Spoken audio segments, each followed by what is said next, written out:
you are a coach sa Voice Kids. Yes, sir. And I also judged sing contests. It can be challenging. I know I you did. did. I know. Yes. But ito mga bata, and it can be challenging because some kids can be tough, can really be tough. May mga pagkakataon ba, Billy, that at one point napikon ka? No. Never. Never ako napikon sa bata.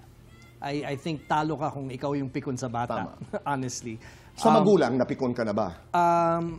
There were instances na medyo, I've seen the stage parents kasi, yung pinipuwersa sa mga bata na ayaw namang gawin. That happens. Hindi natin maiiwasan yan. And that's just the culture, and that's just showbiz, kahit papaano. But sa bata, I can never. Never. Pero yung, finding that balance can be very difficult. Oh, it's diba? tough. It's tough. Especially the innocence of kids. Kasi you don't want to cloud their thoughts din. Hindi mo pwedeng baliwalain yung reasons nila kung bakit sila nandito and why they're doing what they're doing. It's because all their reasons are valid. Ako naranasan ko, ang isang magulang got into my dressing room. How? I don't know. I don't remember. Pero pumasok sa dressing room ko at sinabihan akong, bakit hindi mo nakikita ang talent ng anak ko? Sana hindi ikaw maging dahilan sa pagkasira ng pangarap ng aking anak. Masakit, no, Tito? Sakit. Hindi mo alam kung paano ka sasagot. It's painful. And I've heard, I've seen kids na yung hindi kami nakaikot.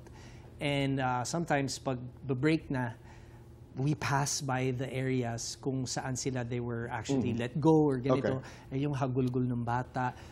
Sometimes yung makikita mo yung magulang sabi, okay lang yan anak, there's more opportunities, ganito, ganyan. So sometimes I take the initiative na ako na mismo yung lalapit to apologize saying, it's not because you're not good kung bakit hindi ako lumingon. It's just maybe it's not the right time for that particular moment. Okay. And talking about time, may bagong judges ng Voice Kids. We you have Zach Tabudlo and you have Paulo and Miguel ng Ben and Ben. Hindi ka pinala doon sa first two Voice Gen. Parang dinaya ka sa mukha mo. I think dinaya talaga ako since the beginning of the Voice generations. Lagi nila akong nilalait. Inaapi nila ako, Tito Boy. Actually, nandito ako para magsumbong na inaapi talaga ako. Are you coming into the season with a game plan? I mean, bagong judges. And then si Julie. Seasonal na eh. Seasonal coach na rin kahit papaano si Julie. No, there's no game plan, Tito Boy. Because these kids are as organic and as real as they can get. And ako, alam ko yung advantage ko sa kanila bilang tatay. I get to connect with the kids a bit deeper. If they have issues or problems, I can try to help them out. Parang it's an indirect way of saying, Julie, magpakasal ka na. Exactly. Sabi ko lang sa kanya kanina, Julie, kailan? Ray, hello! Kumusta si Zach? But who's married? One got married. Miguel. Right. Migs is married.